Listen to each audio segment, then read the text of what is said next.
नवीन प्रश्न तयार केला आपण, गुणस्वर कसे तयार होतात. लक्षात घ्या, हा जो गुणस्वर आहे ते आपल्याला संधीच्या पार्टमध्ये आपल्याला खूप मदत करणार आहे. आणि हे जे पॉईंट्स आहेत हे बेसिक आहे आपल्या संधी या चॅप्टरला समजून घेण्यासाठी. ओके, त्याच्यामुळे जे गुणस्वर संधी आहे, जे यणस्वर संधी आहे, तर यामध्ये जे स्वर आहेत मग त्याला गुणस्वरच का म्हटलं, मग हे जे गुणस्वर आहेत हे कसे तयार झालेले आहेत हे आज आपण बघणार आहोत. ओके, तर आय होप तुम्हाला आवडेल, समजेल अशी मी आशा करते. हे पॉईंट्स खूप नवीन प्रकारे सादर करण्याचा प्रयत्न करत आहे. जर हे तुम्हाला प्रश्न, याचं उत्तर, याचं स्पष्टीकरण, याचे उदाहरण जर आवडत असतील तर नक्की आपल्या कमेंट बॉक्समध्ये लाईक शेअर करा आणि चॅनलवर नवीन असाल तर प्लीज सबस्क्राईब करा. तर प्रश्न पाहूया की गुणस्वर कसे तयार होतात. तर लक्षात घ्या, जे स्वर आहेत अ प्लस ई, अ प्लस ई, आ प्लस ई, आ प्लस ई, तर यामध्ये या चारही कंडिशनमध्ये काय होत आहे, या चारही परिस्थितीमध्ये ही या दोघांच्या जागी काय येणार आहे, ए हा स्वर येणार आहे, ए हा स्वर बनणार आहे. म्हणजेच या ए स्वरामध्ये हे अ आणि ई, हे अ किंवा दीर्घ ई, आ किंवा ई, आ किंवा दीर्घ ई या स्वरांचा उच्चार पाहायला मिळतो. कधी, या ए स्वरामध्ये.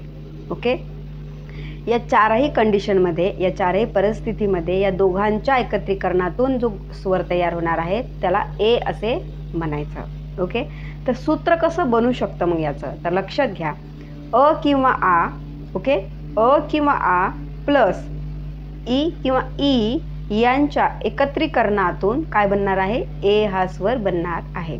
तर तुम्ही कंडिशन अशाही पद्धतीने मांडू शकता. ओके, अशा पद्धतीने तुम्ही सूत्र तयार करू शकता. ओके, लिहिण्याचा फॉर्म तुम्ही तुमच्या पद्धतीमध्ये कशाही पद्धतीने लिहू शकता. नेक्स्ट जी कंडिशन आहे अ प्लस उ, अ प्लस उ, आ प्लस उ, आ प्लस उ, तर या चारही परिस्थितीमध्ये, या चारही कंडिशनमध्ये या दोघांच्या जागी काय होणार आहे, तर ओ हा स्वर होणार आहे. ओके, या चारही स्वरांच्या परिस्थितीमध्ये या दोघांच्या एकत्रीकरणातून जो नवीन वर्ण तयार होणार आहे तो ओ हा स्वर आहे. म्हणजेच असं म्हणता येईल आपल्याला की या ओ स्वरामध्ये कोणत्या वर्णांचा, कोणत्या स्वरांचा उच्चार आहे, तर या चारपैकी कोणती तरी कंडिशन तिथे असणार आहे. तर त्या या ओमध्ये या चारपैकी कोणत्याही स्वरांचा यामध्ये उच्चार इथे असू शकतो, ही कंडिशन तिथे असू शकते. ओके, म्हणजेच याचं सूत्र आपल्याला असं तयार करता येईल, यामध्ये अ किंवा आ प्लस उ किंवा उ या परिस्थितीमध्ये यांचं काय होणार आहे, ओ हा स्वर होणार आहे. म्हणजेच तुम्हाला हेही करता येईल असं, अ प्लस उ किंवा अ प्लस दीर्घ उ, आ प्लस उ किंवा आ प्लस दीर्घ उ, अशा पद्धतीनं करता येईल. ओके, मग टीप काय तयार होते, तर लक्षात घ्या, अ ए ओ या वर्णांना गुणवर्ण म्हणतात किंवा गुण अक्षरे असे म्हणतात. ओके, जसं की याचा आता जर आपण उदाहरणामध्ये संधीमध्ये याचा उपयोग कसा होईल तर बघूयात. संधीमध्ये कसा उपयोग होईल किंवा कसं ओळखता येईल, तर लक्षात घ्या, एक आहे विग्रह आहे गण प्लस ईश. ओके, गणमध्ये पहिल्या शब्दातील शेवटचा वर्ण आहे, इथे काय आहे, अ हा स्वर आहे. इथे काय आहे, मोठा ई आहे, ई स्वर आहे.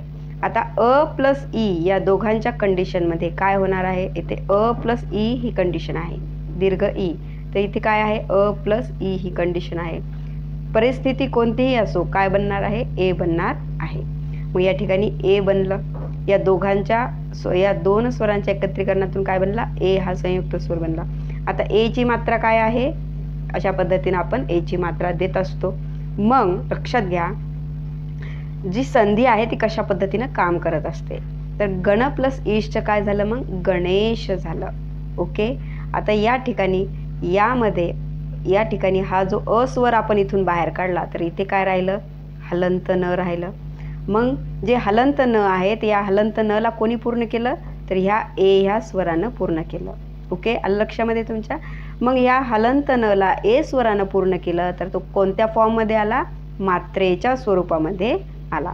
म्हणून ह्या ने मध्ये जी ए ची मात्रा आहे ती अशा पद्धतीनं गुणस्वर संधी म्हणून काम करत असते. ओके, हे एक उदाहरण झालं. नेक्स्ट उदाहरण बघा, आय होप तुम्हाला हे उदाहरण समजलं आहे. ओके, तर नेक्स्ट उदाहरण आहे हित प्लस उपदेश. हा एक विग्रह आहे, ओके, याची आपल्याला संधी करायची आहे. तर हितमध्ये इथे काय आहे, अ वर्ण आहे. त मध्ये अ वर्ण आहे. ओके, अ बाहेर काढला. आणि या दुसऱ्या शब्दातील पहिला वर्ण काय आहे, उ आहे. इथे उ आहे. ओके, लक्षात घ्या, आपण इथून अ बाहेर काढला, या त मधून अ स्वर बाहेर काढला, तर इथे काय राहतं, हलंत त हे व्यंजन राहतं, कारण अ स्वर बाहेर काढलेला आहे. ओके, कंडिशन काय झाली, अ प्लस उ ही कंडिशन झाली. अ प्लस उ कोणती आहे, इथे ही कंडिशन आहे. ओके, मग या अ प्लस उ या स्वरांचं मिळून काय बनत असतं, तर ओ हा स्वर बनणार आहे. ओ स्वरामध्ये अ प्लस उ या दोन स्वरांचा इथे उच्चार होत असतो. ओके, मग या ठिकाणी लक्षात घ्या, आता आपण इथून हा स्वर बाहेर काढला होता, तर हा जो हलंत त आहे याला पूर्ण करण्यासाठी काय लागणार आहे, स्वराची मदत लागणार आहे. ओ काय आहे, ओ हा एक स्वर आहे.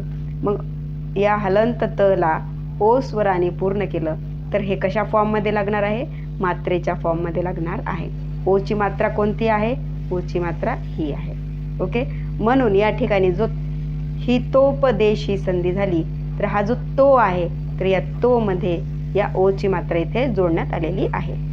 म्हणून हा जो हित प्लस उपदेश हा विग्रह आहे, याची संधी काय झाली, हितोपदेश. ओके, तर आय होप तुम्हाला हे उदाहरण समजलं आहे अशी मी आशा करते. यामध्ये जर उदाहरण समजलं नसेल आणि हे गुणस्वर कसे काम करतात हे तुम्हाला समजलं असेल तर कमेंट बॉक्समध्ये एक नक्की लाईक करा. ओके, तर लक्षात घ्या, हे गुणसंधीचे बेसिक पॉईंट्स आहेत जे आपण बघितले. यामध्ये काय झालं, तर दोन स्वरांच्या एकत्रीकरणातून एक नवीन स्वर कशा पद्धतीने तयार झाला किंवा निर्माण झाला हे आपण शिकलो. ओके, यामध्ये काय बघितलं आपण, की दोन स्वरांचं एकत्रीकरण आलं आणि दोन स्वरांच्या एकत्रीकरणातून एक नवीन स्वर तयार झाला. ओके, आणि तो नवीन स्वर, हे जे दोन स्वरचं जे एकत्रीकरण आहे तो कसा आहे, ते विजातीय स्वर आहेत, सजातीय स्वर नाही आहे. तिथे एक गोष्ट लक्षात घ्या, हे जे स्वर आहेत जे एकत्रीकरण केलेलं आहे दोन स्वरांचं, ते विजातीय स्वर आहेत. ओके, वेगवेगळ्या जातीचे स्वर आहेत. मग अशा विजातीय स्वरापासून जेव्हा दोन स्वरांपासून असा नवीन स्वर तयार होतो, त्याला काय म्हणायचं, गुणस्वर संधी.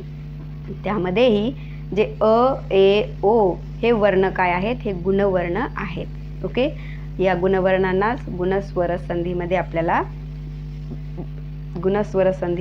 हे स्वर मदत करणार आहेत, की हे स्वर आहेत हे कशा पद्धतीने कोणत्या परिस्थितीमध्ये हे तयार होत असतात. आणि ही बेसिक परिस्थिती आहे, बेसिक कंडिशन्स आहेत त्याच्या 4, जे की तयार होत असतात ह्या वर्णांच्या स्वरूपामध्ये, ए आणि ओच्या स्वरूपामध्ये. ओके, तर आय होप तुम्हाला कळालं की गुणस्वर कसे तयार होतात. आपण त्याची डीपली माहिती बघितलेली आहे, उदाहरण स्पष्टीकरणासह. इवन ते संधीमध्ये कसे काम करतात हेही आपण पाहिलं. ओके, आय होप तुम्हाला समजलं आहे अशी मी आशा करते. यामध्ये काही समजलं नसेल, डाऊट असेल तर नक्की आपल्या कमेंट बॉक्समध्ये कमेंट करून सांगा.